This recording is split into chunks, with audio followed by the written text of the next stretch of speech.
There's a question from Gloria Hughes. Gloria, where are you? Gloria, stand up for us. Gloria has a question on this issue from a parent's perspective. Okay, do you have the question? And so the question that Gloria asked is, how can parents and community have an impact and be influential in the board's decisions to close or not close school, which affects motivation too? And let's talk from board position first.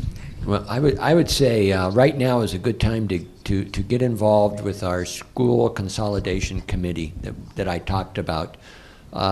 Is a place to make sure that they are getting all the information, because they're going to form a recommendation, and they need to hear from all of our parents and how decisions might affect their lives and such.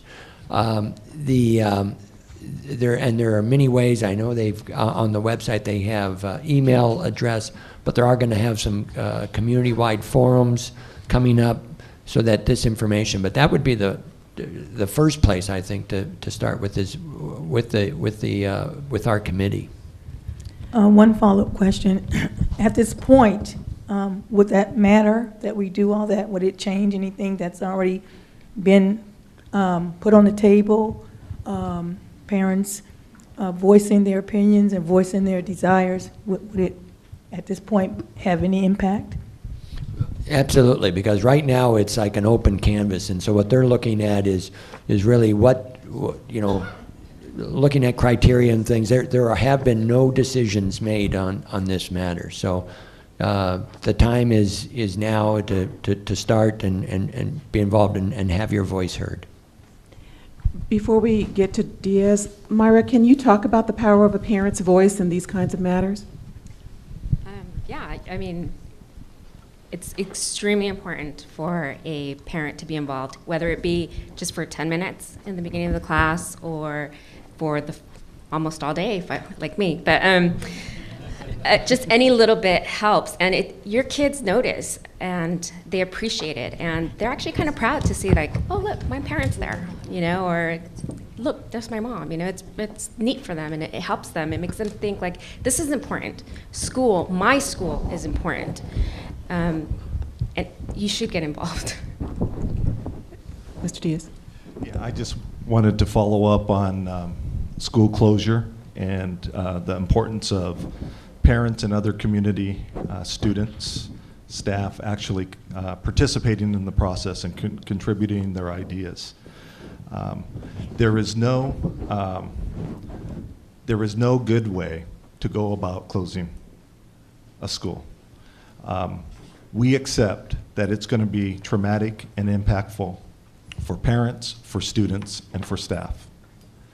The best that we can hope for is that we have a process that is fair, it's open, it's inclusive, that decisions are based on fact and information, and that the criteria that has been established by the board actually gets fairly applied.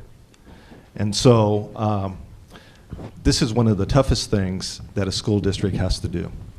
And it is going to be emotional. But to have some constructive dialogue and conversation and input around every single school that is considered, I think is extremely important. We're hoping that through the process that the recommendations, people will understand that the recommendations are based on current realities and fact and information. So I encourage you to get involved. Very good. Cynthia Mold, where are you? Cynthia has a question on motivating students to learn. Thank you.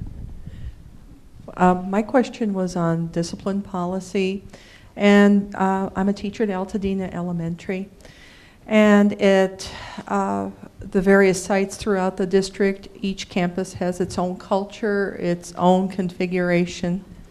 Oh, thank you. And I was wondering if any of you, particularly parent or other teacher guest, our student rep, and Mr. Diaz, if you have a viewpoint of how discipline impacts student achievement and what your viewpoint is on discipline policy in our district. Mr. Diaz, start first, and we'll go to the left, to the right. Okay.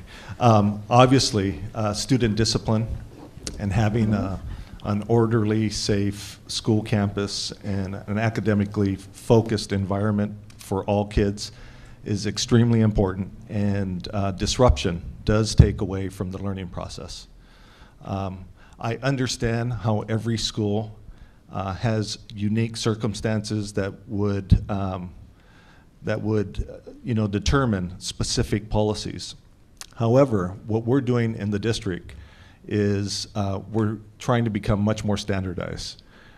We're trying to become much more consistent with what the expectations are and what the consequences are for non-compliance with those expectations. And so currently we're going through, and I think it's already been done, is the student discipline plan for the district has been rewritten, and then that will go to the school sites for that to be finalized with input from the school community. So I think it is very, very important to have those expectations well-defined and consistent throughout the district. Our parent?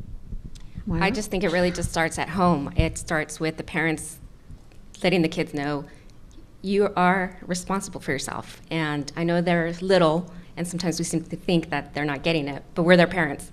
They're going to do what you tell them to do. So tell them to be good. And if they're not, Tina.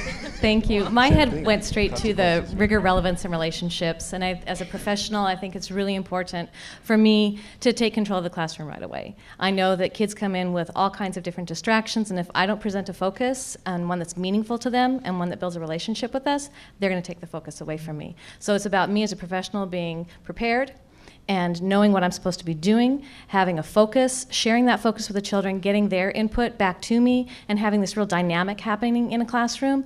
I certainly wouldn't want to sit in a classroom that was boring, that I didn't see any point to, and so I don't want my classroom to be that way. And I know that that's the passion of many teachers in Pasadena. Very good.